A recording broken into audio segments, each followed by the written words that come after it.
ചെമ്മീൻ പുലാവ് നല്ല ടേസ്റ്റി ആയിട്ടുള്ള എന്നാൽ വളരെ എളുപ്പത്തിൽ റെഡിയാക്കാൻ പറ്റുന്ന ഒരു റൈസ് റെസിപ്പി ആയിട്ടാണ് ഞാൻ വന്നിട്ടുള്ളത്.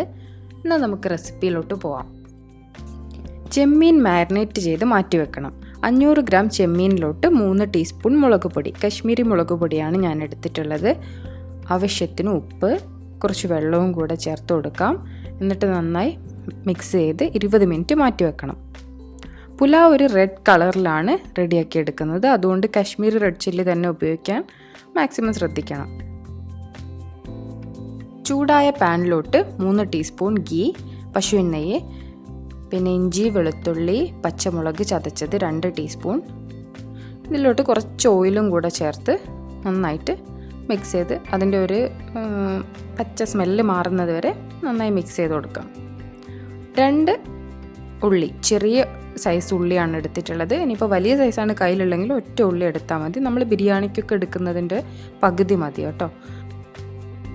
ഉള്ളി വഴന്ന് വരുമ്പോൾ 1 ടീസ്പൂൺ കുരുമുളക് പൊടി, 3/4 ടീസ്പൂൺ ഗരം മസാല കൂടെ ചേർത്ത് മിക്സ് ചെയ്ത് കൊടുക്കാം. ഇതും കൂടെ ചേർത്ത് മിക്സ് ചെയ്ത് കൊടുക്കാം. നന്നായി മിക്സായി വന്നാൽ നമുക്കൊരു തക്കാളിയും കൂടെ ചേർത്ത് വഴറ്റിയെടുക്കാം.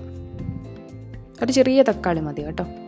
നേരത്തെ മാറ്റി വെച്ച ചെമ്മീൻ കൂടെ ചേർത്ത് ഇളക്കി കൊടുക്കാം. ചെമ്മീൻ ഒരു പകുതി വേവാകുന്നവരെ നന്നായിട്ട് മിക്സ് ചെയ്തെടുക്കണം.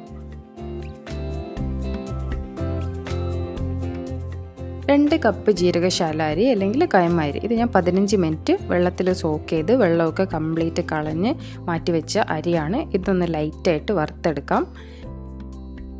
ഈ പുലാവ് നമ്മൾ തേങ്ങാപ്പാലിലാണ് റെഡിയാക്കി എടുക്കുന്നത്. അപ്പോൾ തേങ്ങാപ്പാൽ പെട്ടെന്ന് വറ്റിപ്പോകാൻ ചാൻസ് ഉണ്ട്. അതുകൊണ്ടാണ് ഞാൻ ഈ അരി 15 മിനിറ്റ് സോക്ക് ചെയ്ത് വെക്കാൻ കാരണം. അപ്പോൾ പിന്നെ പെട്ടെന്ന് അരി വെന്ത് കിട്ടിക്കോളുമല്ലോ. 3 ഗ്ലാസ് തേങ്ങാപ്പാൽ ചേർത്ത് കൊടുക്കാം. 1 ഗ്ലാസ് വെള്ളം കൂടെ ചേർക്കുന്നുണ്ട് കേട്ടോ. മൊത്തത്തിൽ 4 ഗ്ലാസ്, നമ്മൾ 2 ഗ്ലാസ്സല്ലേ എടുത്തത്, അപ്പോൾ അതിൻ്റെ ഡബിൾ എടുക്കണം. ഇനിയിപ്പം തേങ്ങാപ്പാൽ ഇത്രയും കൂടുതൽ ചേർക്കാൻ ഇഷ്ടമല്ലാത്തവർക്ക് പകുതിയായിട്ട് എടുക്കാം. 2 ഗ്ലാസ് തേങ്ങാപ്പാൽ, 2 ഗ്ലാസ് വെള്ളവും. അത് നിങ്ങളുടെ ഇഷ്ടത്തിനനുസരിച്ച് മാറ്റം വരുത്താം. കൂടുതൽ തേങ്ങാപ്പാൽ ഉപയോഗിച്ചാൽ കൂടുതൽ ടേസ്റ്റ് കിട്ടും. ആവശ്യത്തിനുള്ള ഉപ്പ് കൂടെ ചേർത്ത് അടച്ചു വെച്ച് നന്നായി വറ്റിച്ചെടുക്കണം. വറ്റി വരുന്ന സമയത്ത് ഇതുപോലെ തുറന്നിളക്കി കൊടുക്കണം. ഇത് 1-2 പ്രാവശ്യമെങ്കിലും ചെയ്യണം കേട്ടോ. ഇടയ്ക്കൊന്ന് ശ്രദ്ധിക്കണം, അടിയിൽ പിടിക്കും. ഇത് ലോ ഫ്ലെയിമിൽ മാത്രമേ ചെയ്യാൻ പാടുള്ളൂ. ഏകദേശം റെഡി ആയി വന്നിട്ടുണ്ട്. ഇനി ഇതിലോട്ട് മല്ലിച്ചപ്പ് ചേർത്ത് മിക്സ് ചെയ്ത് കൊടുക്കാം.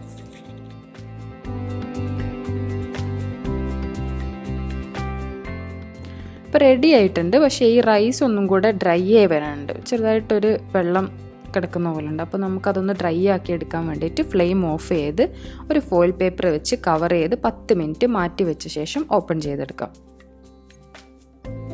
ഇങ്ങനെ ചെയ്യുമ്പോൾ നല്ല ഡ്രൈ ആയി കിട്ടിക്കോളും. ഇപ്പോൾ 10 മിനിറ്റ് കഴിഞ്ഞു, നന്നായി ഡ്രൈ ആയി വന്നിട്ടുണ്ട്. ഇനി ഒരു സെർവിങ് ഡിഷിലോട്ട് മാറ്റിയെടുക്കാം.